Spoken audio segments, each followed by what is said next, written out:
Okay, hello there, I'm Dennis. Welcome to my channel. And in this video, it's going to be a real short success video. I made a post recently over the weekend that I was going to install Gentoo Linux using the Xfce4 Desktop on this MT or Dell MT7010. And you can see that right here, Optiplex 7010. This is definitely Gentoo. I thought it said it 4 times. And then Gentoo Linux with the Xfce4 Desktop. Now, I just got it set up where everything I want is installed. I do have a couple programs that I'm still going to install, and I'm working on those. But I just wanted to do a short video to show you that to see that I did actually get this installed on a better machine than the Optiplex 790, which is a small form factor. But this is a Mini Tower 7010, and let's see, will this be okay? We put it on a 500 gig hard drive. You'll notice I have a home partition. Now, I made a mistake. When I made the directory and mounted this partition, I made the directory at the time MNT Gentoo Home, or I'm sorry, MT Home, and I should have just made it /home, and then this MNT wouldn't be here, I don't think. But anyway, it's there and it works. If you'll see, everything got installed on the D drive or home partition, so everything's cool. Let's see. Oops, it's not using ZRAM. I did give it 18 gigs of RAM.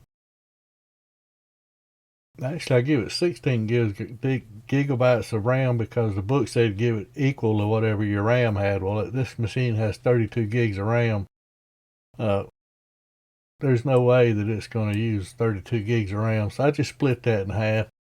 With 500 gig hard drive, I can afford the few hundred megs, whatever it is. So in my menu already, I've got GNOME Disk, OBS Studio, which is recording now, Kdenlive, Audacity, Krita, GUBC View, System Monitor, which is the GNOME System Monitor, Simple Screen Recorder, Voco Screen, Fedora Media Writer, and Impression, which is the GNOME ISO writer. And I'm still working on some stuff, but majority of this is already done now. And for me, it's just for the next month, I'll be doing configuring and definitely some more learning. I've done already a lot of learning. I failed on this machine right here. I failed, and when I say I failed, I got through Grub. It booted up, but it would not start X, except under the root account. I could sign in and log in as super user and then start X, and it would work right away. Well, you can't do that. And I fought with that for maybe a half a day trying to figure out if there was something I could do.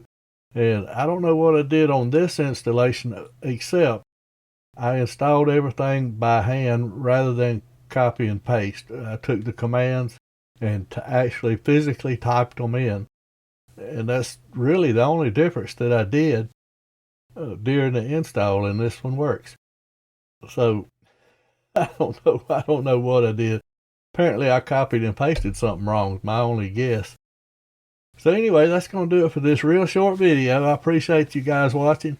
I'm enjoying Gentoo, although I'm still using, I will say I'm still using Fedora, Arch Linux, FreeBSD, GhostBSD, Q4OS, and OpenSUSE, all right here in my workstation.